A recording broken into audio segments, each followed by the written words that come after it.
네, 오늘은 먼저 광고 있습니다. 저희 교회에서 직접 제작한 은혜 나눔 노트가 나왔습니다. 예쁘죠? 이게 뭐냐? 그러니까 저희가 매 예배 때마다 말씀을 듣잖아요. 그래서 이제 그 말씀을 이제 잊어버리지 않기 위해서 기록해 놓을 수 있는 그냥 메모장, 노트인데, 우리 청년분들은 보통 말씀 설교 들을 때 그 핸드폰에다가 이렇게 많이 적잖아요. 근데 그것도 좋지만 내 손으로 직접 쓰면서 이렇게 적으면 나중에 기억이 더 잘 납니다.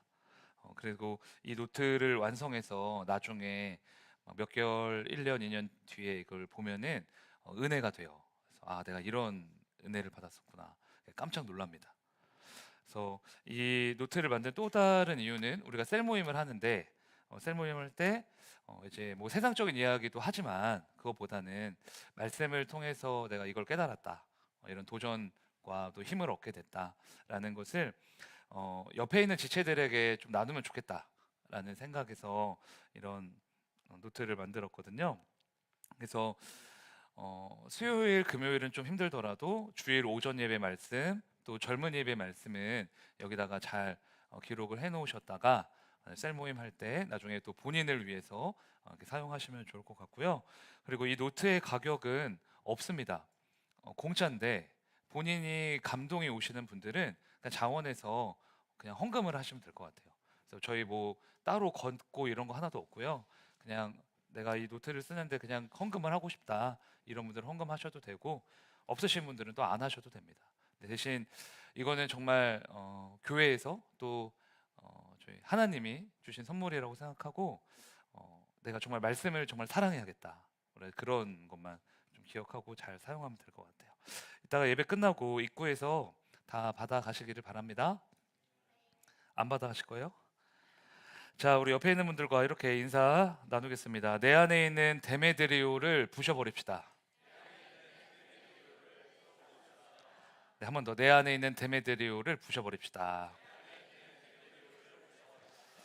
네, 오늘 내 안에 있는 데메드리오라는 제목으로 사도행전 19장 23절에서 27절 말씀 함께 나누겠습니다. 제가 한 절, 여러분들 한 절 교독하겠습니다.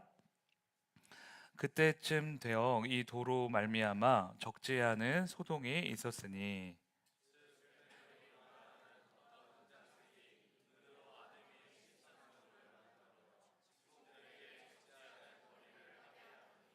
그가 그 직공들과 그러한 영업하는 자들을 모아 이르되 여러분도 알거니와 우리의 풍족한 생활이 이 생업에 있는데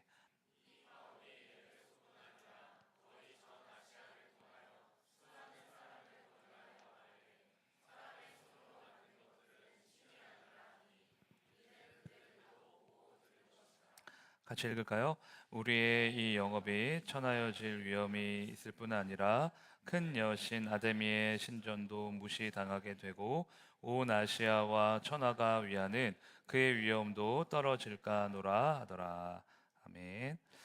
네, 지난주에 그러니까 에베소 지역에 엄청난 부흥이 있었다라는 사실을 저희가 살펴봤었죠. 기억나세요? 네, 균형 감각. 뭐랑 뭐였죠? 말씀과 성령으로 굉장한 큰 부흥을 경험한 교회, 그 에베소 교회. 그리고 제가 지난주에 언급하지는 않았지만 이 부흥한 결과 에베소 사람들이 은 5만에 해당하는 마술책을 다 모아가지고 그걸 다 불태워 버렸습니다.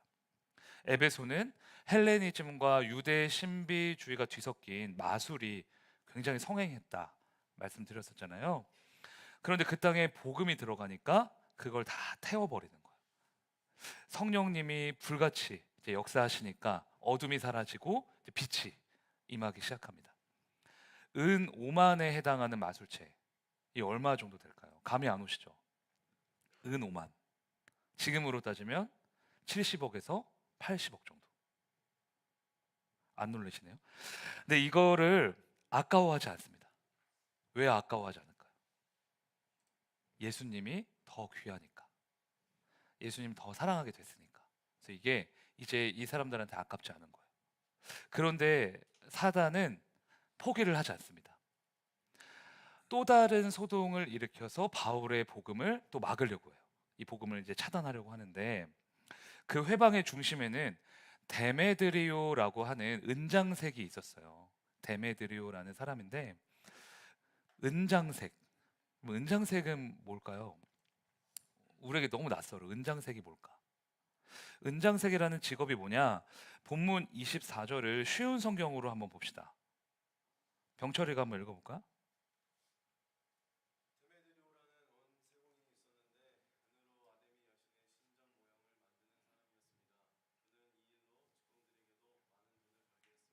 네, 은세공인. 뭐예요 이게? 은으로 무언가를 만들어서 사람들에게 파는 사람. 이해되시죠? 은으로 무언가를 만들어내는 장인. 그런데 데메드리오가 은으로 뭐를 만들었대요? 아데미 여신 신전의 뭘? 모형. 모형. 신전은 있고, 진짜는 있고, 그걸 모형으로 만들어서 이제 파는 거죠. 은으로 만들어서. 손재주가 아주 좋아서 자신뿐만 아니라 여러 직원을 두고 그걸로 먹고 살았대요. 여러분, 아데미 여신 저희 한번 본 적 있는데 기억나세요? 아데미 여신. 네, 아르테미스. 예전에 들었던 그 기억을 좀 끄집어 내셔야 되는데, 아데미 여신이 누구죠? 에베소 사람들이 가장 뜨겁게 숭배했던 신. 그래서 에베소에는 아데미를 섬기는 아데미 신전이 있었는데, 이 신전이 세계 7대 불가사의에 꼽힐 정도로 굉장히 크고 장엄하고 신비로웠다 했잖아요. 그런데 이 아데미 여신 누구냐? 사실 그리스 로마 신화에 나오는 아르테미스 여신입니다. 아르테미스는 제우스의 딸이고요, 아폴로의 쌍둥이 남매예요. 그리스 로마 신화 만화책 보신 분들 있나요? 네, 고개만 끄덕. 네, 그리스 로마 신화에서는 디아나라는 이름으로 불리기도 하는데, 사실 아르테미스는 어떤 신이었냐? 전쟁의 신이에요. 아세요? 그리스 로마 신화 만화책 보면, 어렸을 때 만화책 보신 분들은 다 이제 아실 텐데, 거기에 보면 아르테미스는 항상 이걸 가지고 등장합니다. 뭘까요? 땡, 칼은 땡이고요. 활, 띵, 이렇게 등장해요. 모든 포즈가 다 이거예요. 이거 아르테미스 쳐보면, 아프로디테가 어떤 신이었죠? 네, 미의 여신. 네, 아르테미스는 전쟁의 신. 그래서 이 아르테미스를 섬기는 도시가 어디였다? 에베소였다. 그러니까 그리스 로마 신을 이렇게 딱 이게 이어버리세요. 근데 여러분, 정확히 말하면 에베소 사람들은 아르테미스를 섬긴 게 아니에요. 표면적으로는 아르테미스라고 했지만, 사실 에베소 사람들의 소원과 환경에 맞춰서 새로운 아르테미스를 창조해낸 겁니다. 토착신앙이라는 말 아시죠? 토착신앙. 그리스 로마 신화의 아르테미스와 에베소의 고유한 특성이 완전히 믹스돼서 아데미라는 여신이 생긴 거예요. 그래서 제가 어제 챗 GPT한테 이렇게 명령을 내렸습니다. 그리스 로마 신화의 아르테미스와 이 에베소 사람들이 섬겼던 아데미 여신의 형상을 비교할 수 있도록 그림으로 만들어줘. 궁금하시죠? 네. 달라요? 똑같아요? 달라요. 왼쪽이 누굴까요? 네, 아르테미스. 진짜 아르테미스. 저게 이제 그리스 로마 신에 나오는 거. 그 오른쪽 그림이, 네, 아데미. 에베소를 주름 잡았던 우상 아데미 여신입니다. 차이가 굉장히 큽니다. 그러면 아데미 여신의 실제 사진 한번 볼까요? 실제 사진. 이게 아데미 여신의 형상을 이제 본따 만든 실제 이제 형상인데, 이 여신의 가슴 부분에 있는 게 전부 다 여자의 유방입니다. 무엇을 상징하냐? 다산의 축복을 상징해요. 그리고 그 밑에 사진상으로 잘 안 보이는데 허리 밑에 쪽으로 있는 것들이 뭐냐? 사자, 황소, 여왕벌, 저기 촘촘히 다 들어가 있어요. 저 네모난 상자 같은 거 안에. 사자와 황소는 야생의 통치자, 세상의 통치자라는 것을 의미하고요. 여왕벌은 아데미가 이 생명의 근원이다. 이거를 뜻합니다. 그러니까 그리스 로마 신화의 아르테미스랑 굉장히 달라요. 왜 다르냐? 에베소 사람들은 자신들이 원하는 소원을 아르테미스에 다 투영했기 때문이에요. 옛날에는 애를 낳다가 산모가 많이 죽었어요. 우리 유경이 잘 알 거예요. 그리고 애를 많이 낳아야 농사도 짓고 전쟁도 나가고 그렇잖아요. 그러니까 애를 많이 낳는 게 중요해요. 옛날에 애를 사랑해서가 아니라 필요해서, 애가 필요하니까. 그래서 다산의 축복을 줄 수 있는 신이 필요했던 거예요. 에베소 사람들에게. 또 옛날에는 뭐가 잦았죠? 국가끼리 전쟁을 많이 했죠.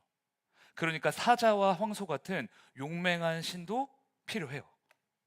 그러니까 즉 에베소 사람들의 그 탐욕, 바램이 아데미 여신이라는 우상으로 이제 다 이제 지배하게 된 거죠. 그러니까 여러분, 우상이라는 건 특별한 힘을 가진 신이라고 볼 수가 없어요. 실체를 가지고 있는 존재가 아닙니다. 인간 스스로가 위로받고 싶어요. 내가 그거 없으면 안 되겠어. 그렇게 되기를 바래서 스스로 만들어낸 돌덩어리가 바로 우상이다 라고 할 수 있죠. 바울이 에베소에 도착하자마자 이거를 지적한 거예요. 너희 지금 도대체 뭐 하냐? 왜 너희 스스로 만들어낸 돌덩이에 절하고 예배하고 그걸 너희 하나님이라고 고백하냐? 그리고 결정타를 날립니다. 참된 신은, 참된 하나님은 사람의 손으로 만들어질 수가 없다. 내가 믿는 하나님은 스스로 존재하시는 하나님이고 우리를 창조하신 창조주다.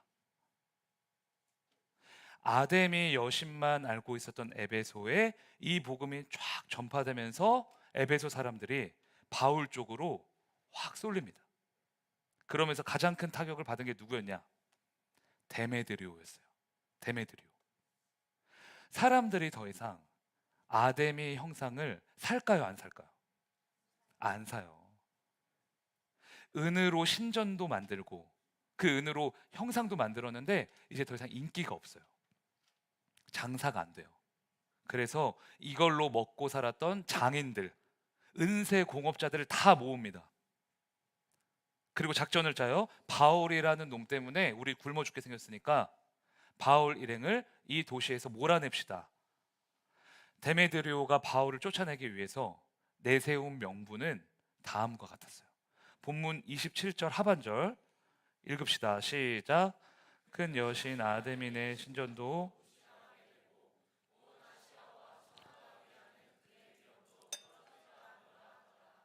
네, 이 표면적인 명분이 뭐냐? 아데미 여신의 위엄이 떨어지고 있다. 그래서 바울을 내쫓아야 된다.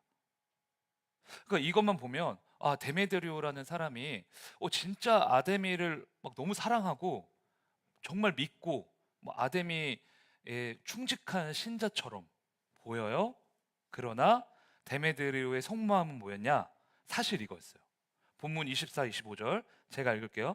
즉 데메드리오라 하는 어떤 은장색이 은으로 아데미의 신상 모형을 만들어 직공들에게 적지 않은 벌이를 하게 하더니 그가 그 직공들과 그러한 영업하는 자들을 모아 이르되 여러분도 알거니와 우리의 무슨 생활이에요?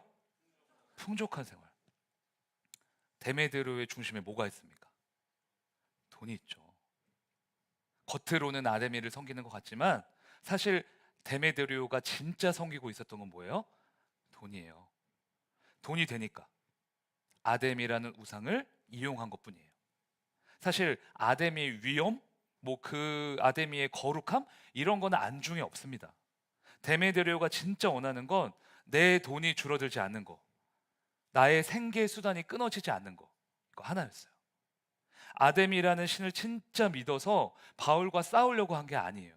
내 돈이 없어지니까, 생계가 끊어질 것 같으니까 바울을 내쫓으려고 했던 겁니다. 그러니까 철저히 자기 자신을 위한 선택이었던 거죠. 그래서 사람들을 막 선동해요. 에베소 시민들을 선동해서 어떤 일을 벌이느냐? 28절 29절 제가 읽게요. 그들이 이 말을 듣고 분노가 가득하여 외쳐 이르되 크다 에베소 사람의 아데미여 하니 온 시내가 요란하여 바울과 같이 다니는 마게도냐 사람 가이오와 아리스다고를 붙들어 일제히 연극장으로 달려 들어가는지라. 데메드리오는 민심을 동요시켜서요 바울을 향한 분노를 조성합니다. 그래서 사람들이 분노에 차서 크도다 아데미 여신이여 라는 구호를 에베소 길거리 곳곳에서 막 외치는 거예요. 군중들이 흥분해서 큰 소리로 외치는 겁니다. 어떤 주석을 보면 에베소 사람들이 무려 2시간 동안, 몇 시간이요? 2시간 동안, 많이 졸리시죠? 길거리에서 크도다 아데미 여신이여 라는 구호를 외쳤다 그래요. 그러니까 모든 에베소 시민들이 다 들고 일어난 겁니다. 그리고 사람들이 흥분한 채로 바울의 동역자였던 가이오와 아리스다고를 붙잡아서요 연극장, 그때 당시 극장에 가둬버립니다. 그러니까 원래는 바울을 붙잡으려고 했는데 이태원처럼 사람들 막 너무 많으니까 이게 막 왔다 갔다 그러니까 바울을 못 잡은 것 같아요. 그래서 바울의 동역자들을 대신 잡은 거죠. 여러분, 이 소동을 보면서 우리가 알 수 있는 사실 하나 있어요. 복음이 들어가는 곳에는 항상 충돌이 일어난다는 겁니다. 세상에 나가서 오늘 예배 끝나고 세상에 가셔서 예수님을 한번 전해보세요. 예수님 믿는 사람 말고 믿지 않는 사람한테 복음을 전해보세요. 그러면 돌아오는 피드백이 어떨까요? 불신과 대적과 조롱과 무관심, 이게 대부분이에요. 거의 그렇죠. 예수님을 전하면 충돌이 일어나요. 예수님이 임재하시면 악한 영들이요 가만히 안 있습니다. 발작을 해요. 복음이 선포되면 그에 대한 반작용이 일어납니다. 데메드리오처럼 복음과 세상, 복음과 우상이 충돌하는 거예요. 왜 충돌할까? 사람들은 되게 내가 익숙한 것과 결별하고 싶지 않아 하거든요. 내가 이미 편해진 것들과 이별하고 싶지 않아요. 안정되고 익숙한 것을 선호합니다. 그게 사람이에요. 그런데 복음은 필수적으로 뭐를 요구하냐? 결별을 요구해요. 예수님은 이렇게 말씀하시잖아요. 너의 모든 것을 버리고 나를 따르라. 그래서 충돌이 일어나요. 내 안에 있는 세상과 예수 그리스도라는 이 복음이 충돌하는 거예요. 내가 이제까지 붙잡고 있던 수많은 우상과 내가 사랑하는 것들과 복음이 쾅 부딪히는 거예요. 그래서 여러분, 이 문제는 비단 믿지 않는 사람들만의 문제가 아닙니다. 저와 여러분에게도 늘상 발생되는 사건이에요. 하나님의 말씀이 선포될 때 그 말씀이 나의 죄를 예리하게 찌르고 들어올 때, 내게 익숙한 것에서 떠나, 너 이제 거기서 그만 떠나 라고 요구할 때 우리 안에서 충돌이 일어나요. 내가 사랑하는 우상을 깨고 하나님만 섬겨야 된다고 할 때 우리 마음속에서도 반발과 대적이 일어나요. 내가 원하는 대로 하나님이 움직여 주시지 않을 때 하나님 어떻게 이러실 수 있지? 이게 과연 하나님의 사랑인가? 라는 반론이 생깁니다. 우리 안에도 매 순간 이 복음과 충돌이 생겨요. 제가 이번에 설교를 준비하면서요 참고했던 책이 하나 있는데, 팀 켈러 목사님의 내가 만든 신이라는 책입니다. 우상이 무엇인가? 우리가 우상을 어떻게 다 부셔버릴 수가 있는가? 이걸 알고 싶다면 내가 만든 신이라는 책보다 탁월한 책은 별로 없는 것 같아요. 일반 우리 성도들도 다 이해할 수 있도록 쉽게 쓰셨는데 내용은 아주 깊습니다. 우상에 대해 알고 싶은 분들은 꼭 한번 읽어보시면 좋을 것 같아요. 제 책상에 있습니다. 가져가시면 안 되고 빌려가셔야 돼요. 근데 그 책에서 팀 켈러 목사님이 이제 우상을 어떻게 정해야 하냐, 이게 중요하겠죠? 같이 봅시다. 우상이란 무엇인가? 무엇이든 당신에게 하나님보다 더 중요한 것이다. 무엇이든 하나님보다 더 크게 당신 마음과 생각을 차지하는 것이다. 하나님만이 주실 수 있는 것을 다른 데서 얻으려 한다면 그게 바로 우상이다. 그리고 이어서 숭배에 대해서 정해요. 저것만 있으면 나도 가치 있는 사람 될 거야. 내가 중요해질 거야. 내 삶이 의미 있어질 거야. 이런 관계를 여러 가지로 표현할 수 있지만 가장 적합한 말은 숭배, 워십일 것이다. 이해되세요? 하나님보다 더 사랑하는 것, 하나님보다 더 크게 나의 마음과 생각을 좌지우지하는 그것, 그게 바로 우상이다. 그럼 숭배는 뭐예요? 그 우상으로 인해 난 반드시 성공할 거야. 나 더 괜찮아질 거야. 나 편안해질 거야. 이런 삶의 태도라는 거예요. 근데 여러분, 이 우상 숭배를 정의하는 챕터의 제목이 뭔지 아세요? 제목이 참 좋아요. 내가 만든 신은 반드시 나를 배신한다. 하나님보다 더 사랑하는 것, 더 귀히 여기는 것, 그것만 있으면 내 삶이 더 나아질 것이라고 생각하는 그 우상이 결국엔 나를 어떻게 한다? 배신한다. 나는 그걸 미친 듯이 원하지만 그것은 결국 나를 파멸로 이끌어간다. 반지의 제왕 보셨어요? 반지의 제왕. 그 영화의 핵심 소재가 뭡니까? 제 반지. 네. 감사해요. 악의 군주 사우론이 소유한 그냥 반지 아니잖아요. 절대 반지. 근데 그 반지를 끼는 사람은 어떻게 돼요? 탐욕에 사로잡혀요. 반지를 끼는 사람은 점점 더 그 반지가 주는 힘에 중독돼서 그 반지가 없으면 살 수 없게 됩니다. 결국 그 탐욕이 자기 자신과 남들을 해치는 지경까지 이르게 되죠. 너무 원해서 가졌는데 가져보니 사실 그 반지가 나를 파멸하는 거야. 성경은 우상숭배를 그래서 다음과 같이 정의해요. 골로새서 3장 5절입니다. 같이 읽어보실까요? 시작.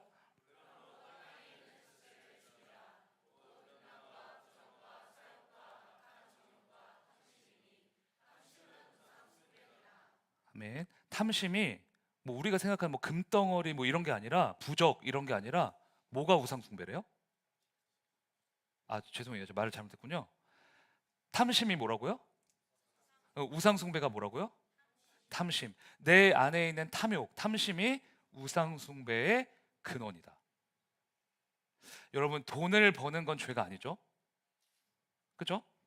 물질의 복을 받으려고 기도하는 것도 죄가 아니죠. 세상에서 열심히 일하는 것도 죄가 아니에요. 마땅히 그렇게 해야 돼요. 그러나 돈을 너무 사랑해서 돈에 지배당하고 있다면 문제예요. 하나님보다 돈을 더 의지한 나머지 돈을 더 귀히 여기고 있다면 돈을 우상으로 섬기고 있는 겁니다. 돈을 사랑해서 돈에게 지배당하다가 결국 그 돈이 그 사람을 배신하고 파멸하게 만들어요. 이게 우상을 섬기는 사람의 수순이에요.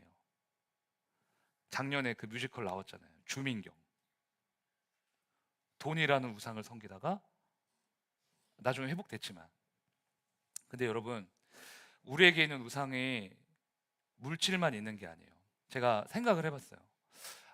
나를 비롯해서 지금 젊은 세대들에게, 우리 청년 세대들, 젊은 세대들에게 우상이 뭘까? 생각해 보면 저는 단연코 감정이라고 생각해요. 안타깝게도 그런 청년들 많이 봤습니다. 하나님을 너무 사랑하고 하나님께 헌신하는 것을 기뻐했던 청년이 이성 친구가 생기면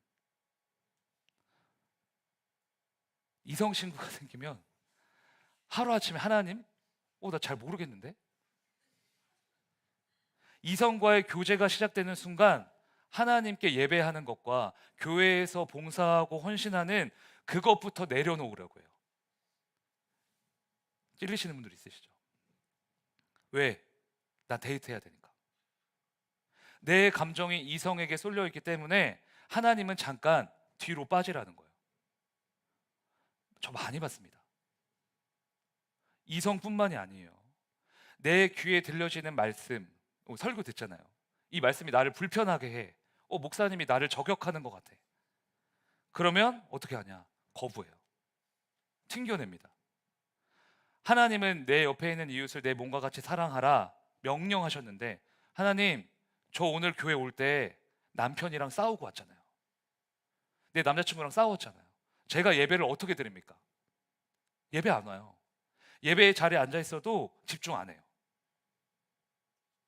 내 기분, 내 마음, 내 감정이 말씀보다 위에 있어요. 내 감정이 안 좋으면 예배 안 드려요. 내 마음이 복잡하면 기도 안 합니다. 나를 시험 들게 한 사람이 이 한 공간 안에 있으면 그 사람과 동역 안 해요.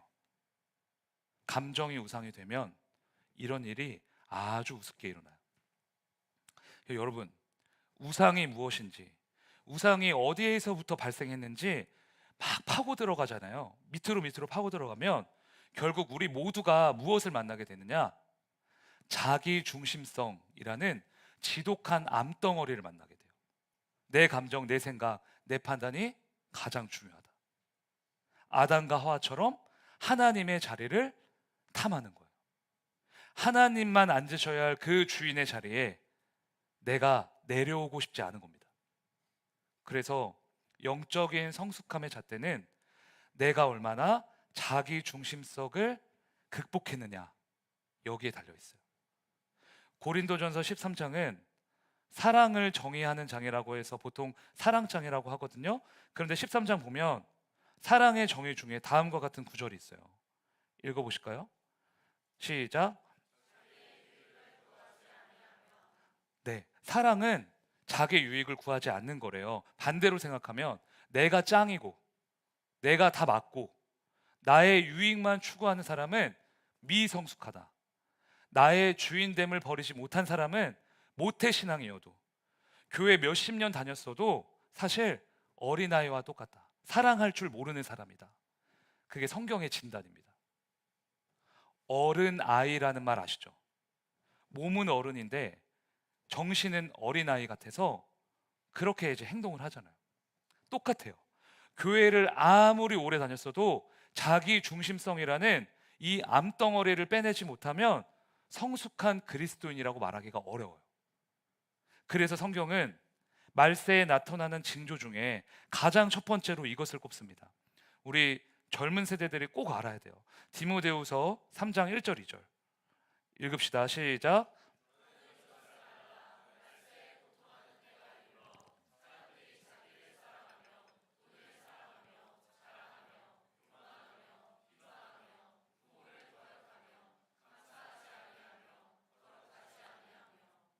네, 말세의 가장 두드러진 특징이 뭐예요?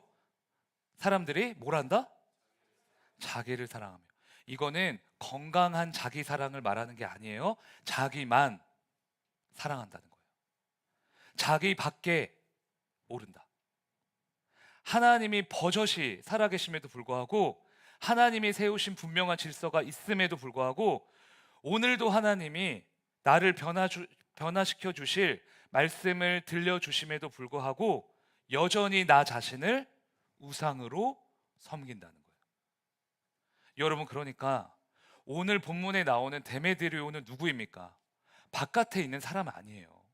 데메드리오라는 우상은 우리 안에 있어요. 하나님 자리를 넘보고 있는 나 자신, 하나님의 말씀보다 내 생각, 내 감정, 내 판단이 우선되어야 하는 욕망, 하나님이 목적이 아니라 수단이 되어버린 거짓된 믿음, 그게 저와 여러분 안에 있는 데메드리오예요. 그러면 이 지독한 우상을 어떻게 물리치는가? 어떻게 부셔버릴 수 있는가? 팀 켈러 목사님이 동일한 책에서 대안을 이렇게 제시합니다. 너는 내 사랑하는 내 아들이라, 내가 너를 기뻐하노라 라는 말씀이 우리의 원천인가? 당신에게 그렇게 말씀하시는 하나님을 느꼈는가? 그 복이 이제 그리스도를 통해 우리의 것이 되었다. 이것만이 우상 숭배를 퇴치하는 묘약이다. 내가 하나님의 아들이 되었다. 하나님이 나를 이 세상 그 무엇보다 귀하게 여기시고 나를 사랑하신다. 나는 가장 귀한 그리스도를 얻었다.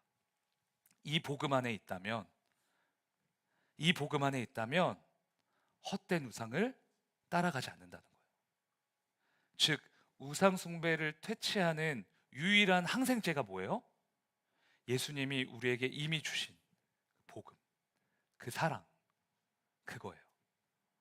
그래서 복음 안에 있는 사람은 이렇게 반응해요. 예수님을 통해 영원한 생명과 천국이 이미 내 것이 되었으며 그분이 나의 목자 되시기에 나는 그분만으로 만족하고 행복하다. 그리스도로 인해 충만한 기쁨이 흘러 넘치기 때문에 다른 것에 연연하지 않아요. 복음으로 충만하기 때문에 더 이상 구걸하지 않습니다. 그래서 바울이 이렇게 고백해요. 빌립보서 3장 8절 같이 읽겠습니다. 시작. 그것들뿐 아니라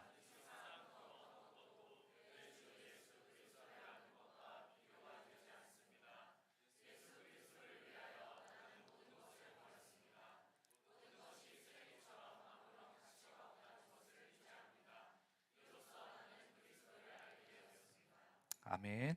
이제 이전에 붙잡고 있던 모든 것들이 이제 배설물이래요. 쓰레기래요. 왜요? 이 세상 그 어떤 것도 예수 그리스도를 아는 것과 비교되지 않기 때문에. 정말로 중요한 게 뭔지, 내가 무엇으로 기뻐해야 하고 무엇으로 채워져야 하는지 이제 너무나 잘 알고 있기 때문에, 그래서 더 이상 세상을 따라가지 않습니다. 따라가지 않는 정도가 아니라 배설물처럼 취급합니다. 예수 그리스도와 함께 걷는 그 길에는 더 이상 우상이 필요하지 않다는 걸, 내가 무엇을 만들어낼 필요가 없다는 걸 깨닫게 된 거예요. 왜? 예수님이 이미 모든 걸 다 주셨으니까. 여러분, 예수님을 밝히 하는 이 지식이 우리 모두에게 임하기를 축복합니다. 내가 주인 삼은 거 다 내려놓고 예수님 한 분만으로 기뻐하고 만족하는 우리의 삶이 되었으면 좋겠어요. 옆에 있는 분들과 이렇게 한번 얘기해 볼까요? 데메드리오를 부셔버립시다. 네, 그리고 우리 자신에게 오직 주님만으로 만족합니다. 오직 주님을 사랑합니다. 이 고백을 찬양으로 좀 드렸으면 좋겠습니다. 내가 주인 삼은 함께 찬양하겠습니다.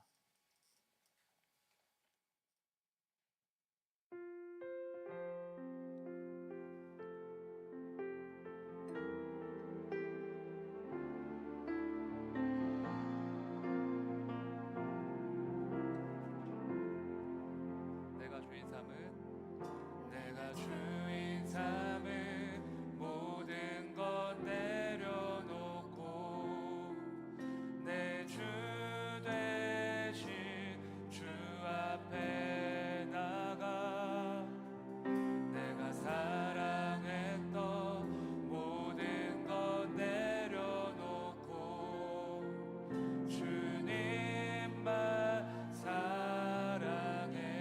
다시 한번 내가 주인 삼은, 내가 주인 삼은 모든 것 내려놓고 내 주 대신 주 앞에 나가, 내가 사랑했던 모든 것 내려놓고 주님만 사랑해.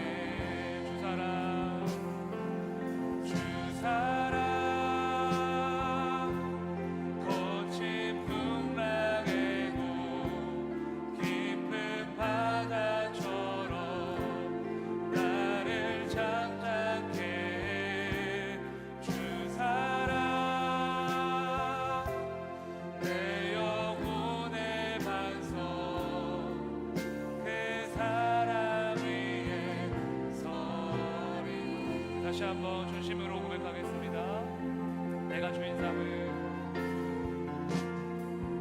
내가 주인 삼은 모든 것 내려놓고 내 주 대신 주 앞에 나가, 내가 사랑했던 모든 것 내려놓고 주님만 사랑해.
말씀 붙들고 함께 기도하겠습니다. 하나님 아버지, 우리 안에 있는 데메드리오를 성령의 불로 태워 주시옵소서. 나 자신이 가장 큰 우상임을 알았으니 나의 죄악을 회개케 하시고 오직 하나님만을 사랑하고 하나님만으로 만족하고 하나님 한 분만으로 기뻐하는 우리의 삶이 되게 하여 주시옵소서. 이 시간 주님의 이름 한번 부르짖고 함께 기도합시다. 주여.